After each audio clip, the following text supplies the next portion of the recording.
evening soothe and welcome you, O travelers from Upper Egypt. You will travel no further because you are come. Here, you are at the beginning of time. Here was conceived and lived the great week of the creation of the world and the separation of the earth from the waters. You are at the house of the Father.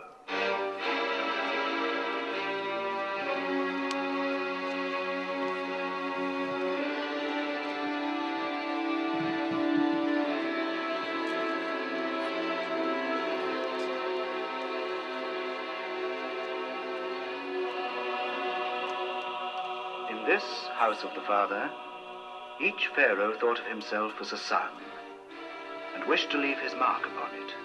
Each added, superimposed, overdid, outdid, through a span of 20 centuries.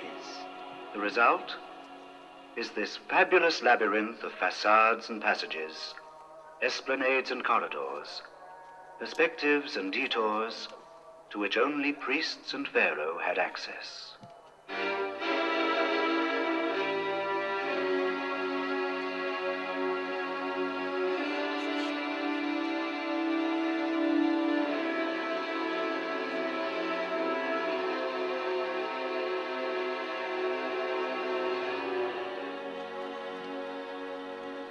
In the time of its full splendor, this citadel could only be reached by a royal canal and a sacred avenue.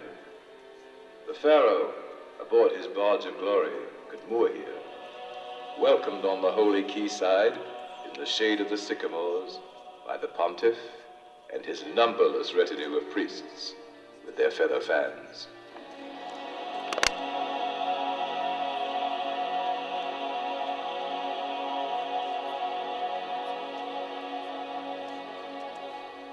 And if one of you this evening were to voice the question that you are whispering in your hearts, who art thou, Amun?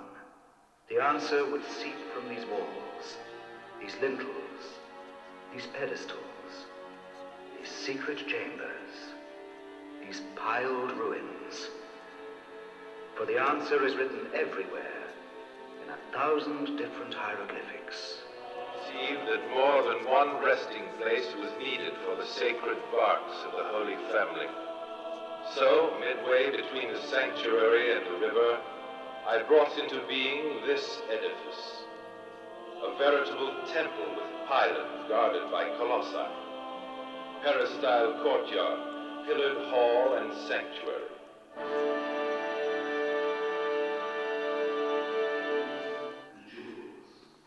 And in the evening, after a further purification, the statue will return to its tabernacle, sheltered behind a fresh clay seal applied to the gates.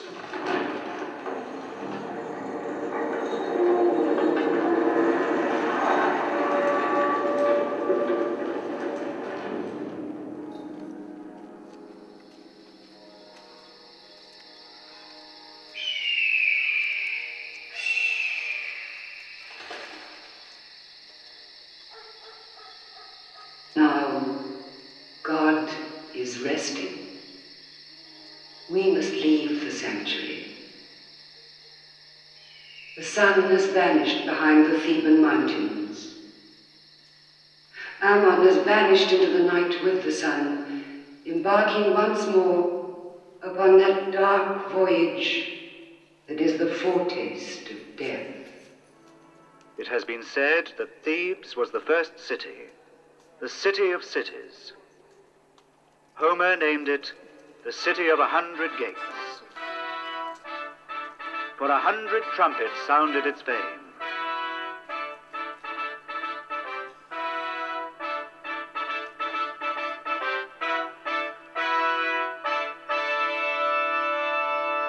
The world.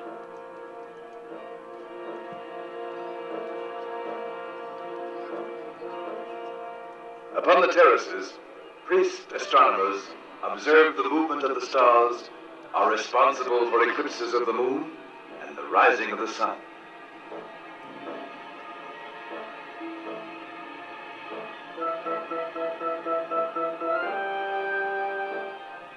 Other wise men, bending over their desks, keep the maps of the empire up to date, and the much more complicated maps of the kingdom of eternity.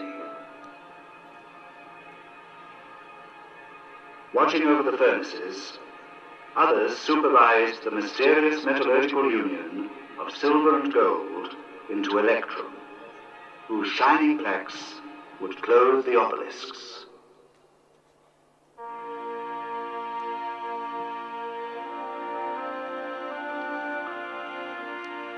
My mouth was excellent in the words that issued from it, and that, even in granite, I never went back on my word.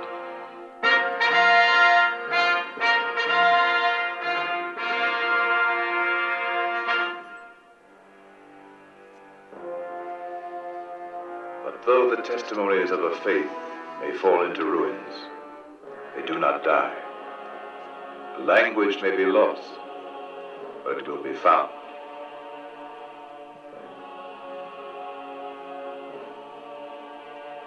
And Ammon, who reigns forever here, is not a god to be taken lightly. He is a god of the beginning, when the earth and the waters were still mingled, as were the animals and men. He is a complex god, as powerful as the creation. Ammon announced the salvation of man. He also announced the salvation of the crocodile and the scarab, everything that moves, of the flowers of the earth. He deigned to assume the guise of a ram, a falcon, a goose, or a bull. He offered equality to all the companions of the universe. And the language of the hieroglyphics is like this overwhelming faith, which, thanks to the floods of the Nile, raised these pylons, these colonnades, these obelisks. May these hieroglyphics come to life once more, to bid farewell to you, new pilgrims to Upper Egypt. Like a sudden flight of a myriad sacred birds, their spread wings sprinkling the droplets of the river like a benediction.